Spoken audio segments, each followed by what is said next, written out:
जूठन एक आत्मकथा है जिनको ओम प्रकाश वाल्मीकि के द्वारा लिखा गया है और इनका जो जन्म है उत्तर प्रदेश के मुजफ्फरनगर के बरला गांव में हुआ था और इनको बहुत सारा जो सम्मान मिला है, जिनमें से डॉक्टर अंबेडकर राष्ट्रीय पुरस्कार हो, परिवेश सम्मान हो, जयश्री सम्मान हो या कथाक्रम सम्मान हो, इतना मिला हुआ है। और इनका जो जन्म है 30 जून 1950 को हुआ था।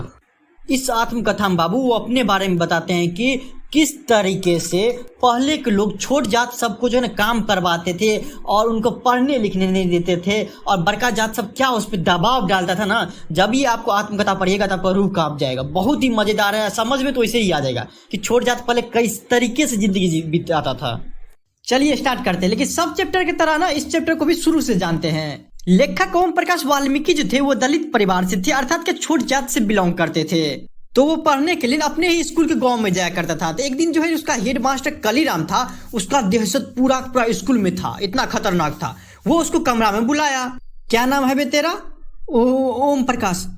चोहरे जात का हो? जी ठीक है। वो जो सामने शीशम का पेड़ दिख रहा है ना, उस पे चढ़ जाओ और जितना टहनिया होगा उतार लेना और उस टहनिया से झाड़ू बना ले और स्कूल जो दिख रहा है सबको एकदम शीशा की तरह चमका दो। तो तेरा तो ये खानदानी आदत है ना, जल्दी से फटाफट काम पे लग जाओ तुम। कवि आया था पढ़ने, लेकिन उसको अपने जाति के कारण, क्योंकि उसका जाति सबका वही काम था, उसको जो है ना साफ सफाई करना पड़ रहा था। जैसे ही ओम प्रकाश जो है ना वो कमरा उमरा बरंडा उरंडा साफ ही कर रहा था, उसी टाइम फिर से आ गया हेडमास्टर। अब बोलता है ये जो मैदान दिख रहा है उसको कौन साफ करेगा?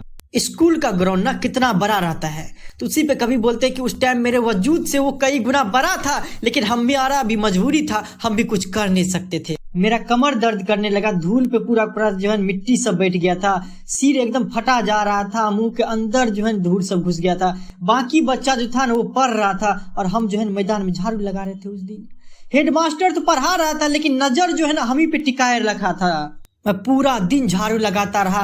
वैसे तो हम घर में अब सब भाइयों के लाडला थे, लेकिन यहाँ पे हमको झाड़ू लगाना पड़ रहा था। आज से पहले हम कभी भी झाड़ू नहीं लगाए हुए थे। दूसरे दिन स्कूल पहुंचा, जाते ही हेडमास्टर ने फिर झाड़ू पकड़ा दिया और उस दिन भी हम पूरा दिन जो है झाड़ू ही लगाते रह गए। मन में एक तसल्ली थी, ठीक है कोई दिक्कत नहीं, 2 दिन हो गया, तीसरा दिन हमको कक्षा में बैठने दिया जाएगा। तीसरा दिन हम सवेरे सकाल उठ के उसके बाद चले गए स्कूल। क्लासरूम में सबसे पीछे जन कोना में बैठ गए हुए थे।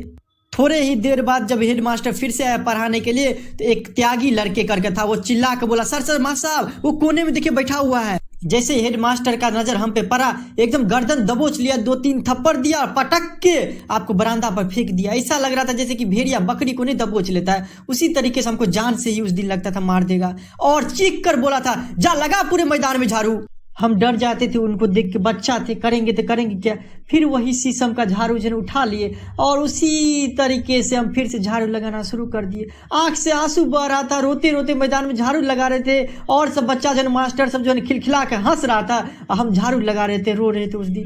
उसी दिन जो है मेरे पिताजी उसी स्कूल वाले रोड से गुजर रहे थे। जब उनकी नजर जो हम पे पड़ा तो वो चौंक हो गई। अब बोलते बाहर से ही, मुंशी जी ये क्या कर रहे हैं आप? उनके पिताजी प्यार से ओम प्रकाश वाल्मीकि को मुंशी जी करके बुलाते थे। मुंशी जी रो क्यों रहे हैं, ठीक से बोलो क्या हुआ? उस दिन हम पिताजी को झिझक के पूरी बात बता दे कि 3 दिन से लगातार हमको झाड़ू लगवा रहे हैं, कक्षा में पढ़ने नहीं दे रहे हमको। फिर तो मेरे पिताजी आग से बबूला हो गया है, उनके मूछे जो है ना गुस्सा से फरफराने लगा था। चीख के बोले, कौन है मास्टर जो मेरे लड़के से झाड़ू लगवा रहे, बाहर निकलो। उतने में ही हेडमास्टर कलीराम और जितने भी और मास्टर थे सब के सब बाहर निकल गए। लेकिन बात उल्टा ही हो गया। कलीराम हेडमास्टर बड़े जात का था, वही मेरे पिताजी को गाली दे के धमकाने भी लगा कि तुम कर लोगे तो कर लोगे, क्या जो करना है करो, जब तुम लोग का खानदानी काम यही है, हम भी तो उसको वही काम बोले करने के लिए। लेकिन पिताजी को उस दिन जो है धमकी का कोई भी असर नहीं हुआ। पिताजी के पास जितना बल था उससे कई गुना ज्यादा से उन दिनों हेडमास्टर का सामना किया। एक बात यहाँ पे जान लीजिए कि पहले के जमाने में जो छोट जात था वो बड़ी जात के सामने जो बोल भी नहीं सकता था ऊंचा आवाज के साथ, लेकिन इनके पिताजी ने इतना साहस किया, उसी पे कभी बोलते हैं कि वो दिन हम कभी भूल नहीं सकते हैं।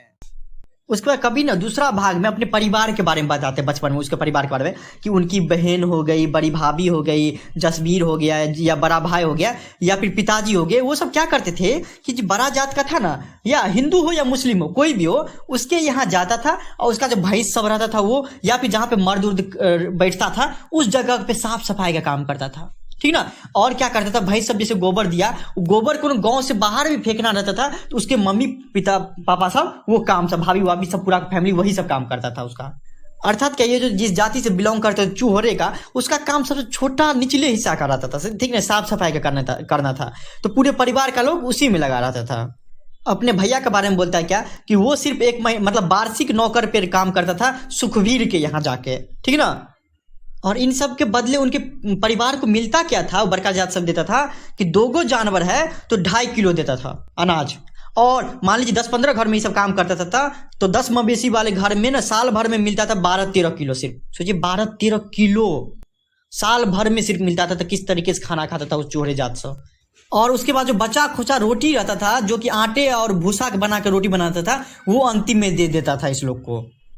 और इन लोगों के पास इतना खाने के लिए नहीं था, अच्छा चीज खाने के लिए सिर्फ और सिर्फ शादी ब्याह का इंतजार करते रहता है सब कि बड़का जात में शादी ब्याह कब होगा। तो शादी ब्याह में क्या होता था, जो खाना खा लेता था वो सब, उसके बाद जो जूठा बच जाता था उसको ये सब खाते थे। सोचिए इतना ज्यादा गरीबी थी। और जिस शादी मान लीजिए कोई बाराती सब आया अब पूरा का पूरा चढ़ जाता था, तो उस समय उसके लिए क्या बोलता था कि देखो कैसा कैसा बाराती है, भूखर लोग सब आया हुआ है, ये सब बोलता था। और जो पूरी सब जो लाता था उसको क्या करता था, धूप में सुखाता था ये सब। उसके बाद महीना भर वही खाता था। सोचिए धूप में सुखा दिया। और मान लीजिए कभी कभी रसगुल्ला सब रह गया, मिठाई सब कि बाराती सबको दिया, थोड़ा खा नहीं लेता, आधा छोड़ देता है, तो ये मिठाई सब जो है वो सब क्या करते रहता है कि खाता है। उसके बाद वो सब बोलता है कि बाप रे कितना दिन के बाद नसीब हुआ ये सब हमको। सोचिए इस तरीके से गरीबी था, इस तरीके से इस लोगों से काम करवाता था। अब जो कवि है वो अभी वर्तमान के टाइम के बारे में बोलते हैं, जब वो बड़ा हो गए हैं, जब ये आत्मकथा लिख रहे थे उस टाइम में क्या होता था कि वो जो सुखदेव सिंह त्यागी उनके गांव में था, उनका पोता अर्थात सुरेंद्र सिंह उनका इंटरव्यू लेने के लिए आया था। क्योंकि कभी भी अभी के टाइम में बड़ा आदमी बन गया था तो वो आपको इंसिडेंट बताते हैं। तो वो आपको खाना खिलाया। पहले जमाने में तो मतलब खाना क्या, पानी तक नहीं पीते थे इन लोगों से बड़का जाते। लेकिन बड़का जात जब इंटरव्यू लेने आया था अभी के टाइम में, तो वो आपको खाना खिलाया। तो वो बोल रहा था कि भाभी जी का हाथ का खाना आज तक नहीं खाया, मतलब इतना मजेदार है कि आज तक हम कहीं पे खाए नहीं, इतना अच्छा आपकी कन्या बनाती है। तो उसकी जो कन्या थी मतलब ओम प्रकाश की, वो खुश हो जाती है। लेकिन कभी सोचने लगता है एक चीज क्या कि समय कितना बलवान है, समय कितना बदल गया कि उसी के घर में अर्थात सुखदेव सिंह त्यागी जो पोता आया था, उसके जो बाबा थे, उसके घर में इनका माता पिता काम करते थे ओम प्रकाश के। तो उनके घर में शादी था ना, तो इनके जो माता पिता थे वो 10 दिन 15 दिन पहले से जो है ना आपको साफ सफाई उसके घर में जाके करते थे। और जब बाराती सब आया था उस दिन का क्या है कि वो सब जो चूहरे जाति अर्थात इसके माता पिता थे दलान के बाहर रहते थे। और उस दिन क्या हुआ था कि बाराती सब पूरा का पूरा खा लिया और इस लोग के पास बचा नहीं। तो वो उसकी मम्मी बोलती है कि क्योंकि ओम प्रकाश भी उसी के साथ था कि क्या पता थोड़ा बहुत जूठा उठा छोड़ देगा तो हम लोग खा लेंगे, ठीक ना। तो उसके बाद उसकी मम्मी बोलती है कि चौधरी साहब ये सब देख रहे हैं पूरा बाराती खा के चल गया, हमारे लिए भी थोड़ा कुछ है तो दे दीजिए इंतजाम करके।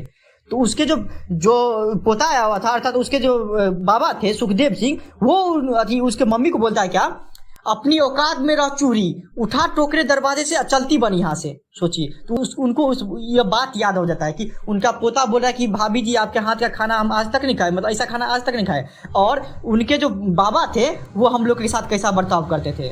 उसके बाद वो तीसरी बात बताते जब कवि जो है ना 9वीं क्लास में 9th में था उस टाइम कि उसका आर्थिक कमजोरी बहुत था और पैसा के लिए जो है परिवार के लिए एक एक पैसा के लिए तरस रहे थे इनके परिवार। उस टाइम के बारे में बताते हैं कि इन लोग जो चूहरा जाति था वो क्या करता था, मान लीजिए कोई गाय महीस सब मर जाता था तो उसको टांग के लेके जाना पड़ता था इसी सबको। तो बड़का जात सब होता था, मान लीजिए गाय भैंस सब मर गया, उसके तुरंत अब आधा घंटा के अंदर इसको जो है ना अपने घर से बोलता था भगाने के लिए। अगर नहीं आया ये सब चूहरा जात सब उसके घर में, बड़का जात 10 मिनट का अंदर 15 मिनट का अंदर वो गाय महीस को नहीं भगाया, यहाँ से नहीं लेके गया, तो सबको गाली देता था उस टाइम। तो एगो इंसिडेंट एगो बात बोलते हैं कि क्या कभी उनके गांव में एक ब्रह्मदेव टाइप का बंदा रहता था, बड़का जात था। तो वो उनका एगो बैल मर गया। अब बैल मरा तो लेके कौन जाएगा उसको उठाने के लिए, तो चूहरा जाता अर्थात इसके मम्मी पापा सब। तो वो जो है ना ब्रह्मदेव था, उस लोग को समाज बैठाया कि ये जाओ ऐसा सब बात है कि गाय मेरा बैल मर गया है तो लेके जाओ। तो अब क्या हुआ, इनके पिताजी कहीं चले गए हुए थे शादी में, ठीक, इनके घर में तो कोई नहीं था, ठीक ना, इनके मम्मी थी और भाभी थी, बस 2 ही आदमी था। और क्या हुआ था, बैल जो है मर गया था, अब बैल को हटाना भी था, अब करे तो करे क्या। तो कैसे भी करके जो ना आपको उसकी मम्मी थी गांव में बोला कि जैसे कि रिश्तेदार या फिर मान लीजिए गांव में नहीं होता है चचा भतीजा था, या फिर मान लीजिए कोई भी आस पड़ोसी को बोला कि जाइए ना उसके ब्रह्मदेव के पास और गाय मही से वहां से हटा दीजिए, नहीं तो बहुत ही गड़ी आएगा हमको। लेकिन कोई नहीं माना, इनके मम्मी का बात। फिर क्या हुआ, अंतिम में वो उनके जो अपने चाचा थे उनको कितना मनाया कि क्या करेंगे, कोई नहीं है कि लेके जाओ, नहीं तो हम लोग को गाली देंगे और पैसा भी नहीं देंगे और बहुत बात बोलेंगे। तो उनके चाचा मान गए, ठीक है कोई दिक्कत नहीं। फिर क्या हुआ था, उनके चाचा अकेले नहीं जाते, तो माँ एकदम थक हार के आई स्कूल में जो 9th क्लास में पढ़ रहा था उसको बुलाया, और उसके बाद क्या किया, बोला कोई नहीं है बाबू, अब तुम ही हो, तुम चाचा के साथ जाओ और गाय जो है ना आपको वहां से हटा देना, ठीक ना, उसके घर से। तो क्या करता कभी, हाँ कोई नहीं था, जाना पड़ा उसको। बाप रे बाप, कब नहीं समझे कि मीलों दूर था, पैदल बच्चा था, 9th क्लास का बच्चा था, वो चाचा के साथ चले गया। अब वो जो है वो टांग के जो है ना आपको अति बैल को लाया, उसके बाद उसका चमड़ा काटा, चमड़ा काटने में उसका भर दिन लग गया। उसका चचा ऐसा था कि थोड़ा सा काट दिया चमड़ा, क्योंकि चमड़ा काट के उसके बाद उसको बेचना था, तो चमड़ा काट दिया बैल का। उसके बाद क्या करता था, आधा काटा उसके बाद बोला कि भतीजा तुम काटो। अब उसको काटने नहीं आता था, लेकिन चाचा तो सिखा दिया थोड़ा ऐसे करके काटो। अब वो घाम पसीना से करता क्या, बच्चा था, ठीक ना, कैसे कैसे करके पूरा का पूरा चमड़ा हटाया उसमें से। उसके बाद क्या हुआ, चमड़ा 4-5 किलो का था, सोचो।